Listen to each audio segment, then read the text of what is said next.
Hi friends, మనం ఈరోజు మాట్లాడుకోబోయే విషయం ఒక హృదయ విదారక సంఘటన గురించి.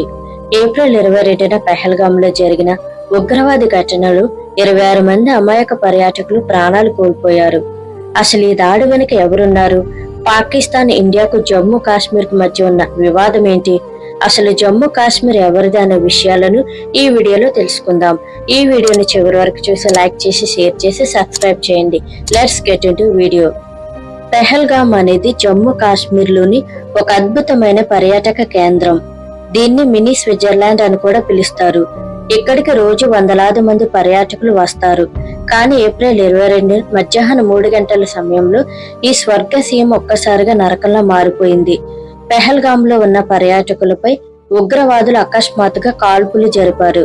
26 మంది ప్రాణాలు కోల్పోగా 20 మందికి పైగా గాయపడ్డారు. ఈ దాడిలో 2 విదేశీయులు, ఒక navy officer, lieutenant Vinay Narwal, ఒక ఇంటెలిజెన్స్ బ్యూరో అధికారి కూడా ఉన్నారు. ఈ దాడిని ది రెసిస్టెంట్ ఫ్రంట్ టిఆర్ఎఫ్ అనే ఉగ్రవాద సంస్థ చేసిందని అధికారులు చెప్పారు. ఇది పాకిస్తాన్ కు చెందిన లష్కరే తోయబా యొక్క శాఖ. ఈ దాడి ఎంత భయంకరంగా ఉందంటే సోషల్ మీడియాలో వైరల్ అయిన వీడియోలో పర్యాటకులు అరుస్తూ సహాయం కోసం వేడుకుంటూ కనిపించారు. ఈ దాడి జరిగిన కొద్ది నిమిషాల్లోనే సోషల్ మీడియాలో ఒక వీడియో వైరల్ అయింది. ఒక మహిళ తన భర్తను ఉగ్రవాదులు కాల్చేశారని ఏడుస్తూ చెప్పింది. వాళ్ళు నా భర్త ముస్లిం కాదని, హిందూ అని చెప్పినందుకు షూట్ చేశారని. ఆమె చెప్పిన మాటలు దేశాన్ని కలిచివేశాయి. మరో వీడియోలో ఒక పర్యాటకుడు దాడి జరుగుతున్న సమయంలో రికార్డు చేసిన దృశ్యాలు ఉన్నాయి. గన్ షాట్ల శబ్దాలు, ప్రజలు అరుస్తున్న శబ్దాలు. ఈ దృశ్యాలు చూస్తే ఎవరికైనా ఒళ్ళు గగ్గురు పురుస్తుంది. ఈ దాడి వెనుక పాకిస్తాన్ ఉగ్రవాద సంస్థల పాత్ర ఉందని భారత అధికారులు ఆరోపించారు. ఈ దాడి America vice president JD Vance ఇండియాని సందర్శించిన సమయంలో జరగడం అనేది గమనార్హం. ఇంతకు ముందు కూడా Pakistan army chief general Asim Munir anti India, anti Hindu ప్రసంగం చేసిన కొద్ది రోజుల్లో ఇలాంటి దాడులు జరిగాయి. ఈ దాడి కొన్ని వారాల ముందు నుంచి ప్లాన్ చేయబడిందని ఇంటెలిజెన్స్ రిపోర్ట్స్ చెబుతున్నాయి. ఈ దాడి వెనుక టిఆర్ఎఫ్ అనే ఉగ్రవాద సంస్థ ఉందని భారత ప్రభుత్వం గుర్తించింది. అసలు టిఆర్ఎఫ్ అంటే ఏమిటి, టిఆర్ఎఫ్ యొక్క లక్ష్యాలు ఏంటనేది ఈ వీడియోలో తెలుసుకుందాం. ది రెసిస్టెంట్ ఫ్రంట్ టిఆర్ఎఫ్ అనేది ఒక ఉగ్రవాద సంస్థ. ఇది 2019లో జమ్మూ కాశ్మీర్ లో ఆర్టికల్ 317 రద్దు తర్వాత ఏర్పడింది. భారత ప్రభుత్వం దీనిని లష్కరే తోయబా ఎలీట్ యొక్క శాఖగా పరిగణిస్తుంది. ఇది ఐక్యరాష్ట్ర సమితి ద్వారా నిషేధించబడిన ఉగ్రవాద సంస్థ. టిఆర్ఎఫ్ తనను తాను కాశ్మీర్ స్వాతంత్రం కోసం పోరాడే స్థానిక సంస్థగా చూపించుకుంటుంది. కానీ దీని నాయకులు సజీద్ జట్, షేక్ సజాద్ గుల్, సలీం రెహమాన్ వంటి వారు ఎల్ఈటితో లింకులు కలిగి ఉన్నారు. 2023లో భారత ప్రభుత్వం టిఆర్ఎఫ్ ని అన్లాఫుల్ యాక్టివిటీస్ ప్రివెన్షన్ యాక్ట్ కింద నిషేధించింది. టిఆర్ఎఫ్ యొక్క ప్రధాన లక్ష్యం కాశ్మీర్ లో అస్థిరతను సృష్టించడం. ఇది ఆన్లైన్ లో యువతను రిక్రూట్ చేస్తుంది, ఆయుధాలు, మాదక ద్రవ్యాల స్మగ్లింగ్ లో పాల్గొంటుంది, మరియు పాకిస్తాన్ నుంచి ఉగ్రవాదులను ఇన్ఫిల్ట్రేట్ చేస్తుంది. ఈ సంస్థ సోషల్ మీడియా ద్వారా ప్రచారం చేస్తూ తమ దాడులను కాశ్మీర్ స్వతంత్ర పోరాటంగా చిత్రీకరిస్తుంది. కానీ వాస్తవంలో ఇది కాశ్మీర్ పండితులు, హిందువులు, ముస్లింలతో సహా అమాయక పౌరులను, అలాగే భద్రతా బలగాలను టార్గెట్ చేస్తుంది. టిఆర్ఎఫ్ కాశ్మీర్ స్థానిక సంస్థగా కనిపించడానికి మతపరమైన పేర్లను వాడకుండా రెసిస్టెన్స్ అనే పదాన్ని ఉపయోగిస్తుంది. ఇది పాకిస్తాన్ యొక్క financial action task force FATF పరిశీలన నుంచి ఎల్ఈటిని కాపాడేందుకు ఒక వ్యూహంగా భావిస్తారు. టిఆర్ఎఫ్ తమ దాడిని జమ్మూ కాశ్మీర్ లో డెమోగ్రఫిక్ మార్పుల కారణంగా చేసినట్లు సోషల్ మీడియాలో ప్రకటించింది.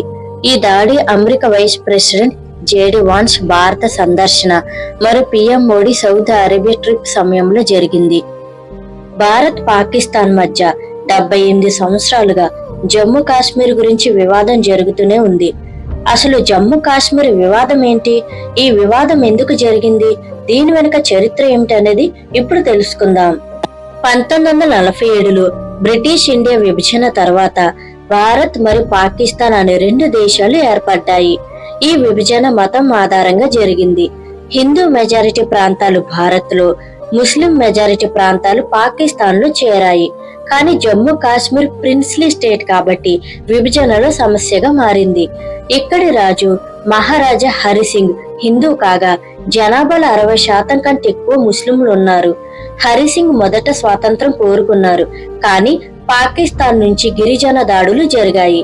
దీంతో ఆయన భారత్ సహాయం కోరి అక్టోబర్ 26, 1947న ఇన్స్ట్రుమెంట్ ఆఫ్ ఎక్స్టెన్షన్ సైన్ చేశారు.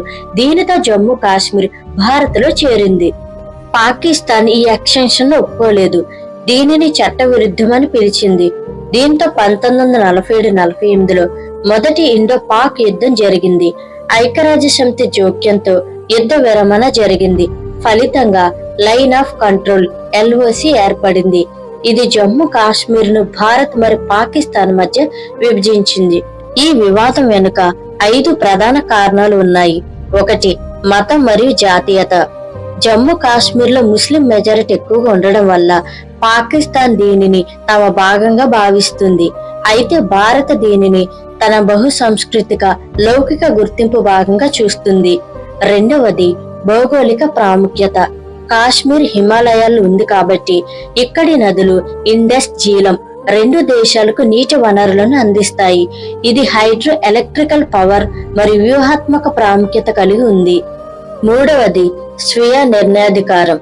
ఐక్యరాష్ట్ర సమితి 1948లో జమ్మూ కాశ్మీర్ ప్రజల స్వీయ నిర్ణయాధికారం కోసం పెబ్లిసైట్ ప్రజాభిప్రాయ సేకరణ నిర్వహించాలని సూచించింది.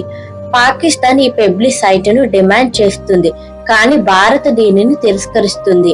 ఎందుకంటే కాశ్మీర్లు భారత ఎన్నికల్లో పాల్గొనడం ద్వారా తమ ఆమోదాన్ని చూపించారని చెబుతుంది. 4. ఉగ్రవాదం. పాకిస్తాన్ కాశ్మీర్ లో ఉగ్రవాద సంస్థలకు మద్దతు ఇస్తుందని భారత్ ఆరోపిస్తుంది. పాకిస్తాన్ ఈ ఆరోపణలు తిరస్కరిస్తుంది. కాశ్మీర్ ఉద్యమం స్థానికమని చెబుతుంది. ఆర్టికల్ 370 రద్దు.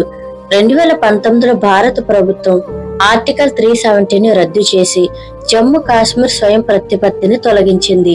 దీనిని పాకిస్తాన్ అంతర్జాతీయ చట్టాల ఉల్లంఘనగా పిలిచింది, మరి ఇది వివాదానికి మరింత తీవ్రతరం చేసింది.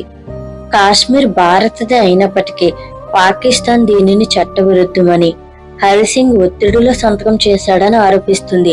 అది మాదని చెబుతుంది. ఈ వివాదం ఇప్పటికీ కొనసాగుతూనే ఉంది.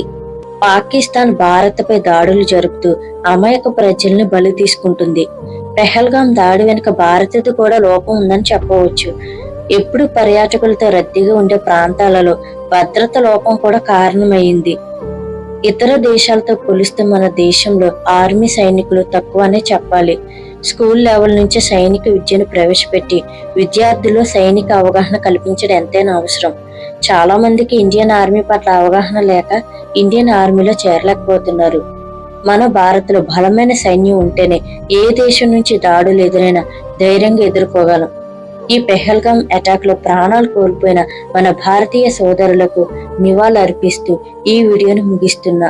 ఈ వీడియోకి ఒక లైక్ చేసి, షేర్ చేసి, సబ్స్క్రైబ్ చేయండి. Thanks for watching.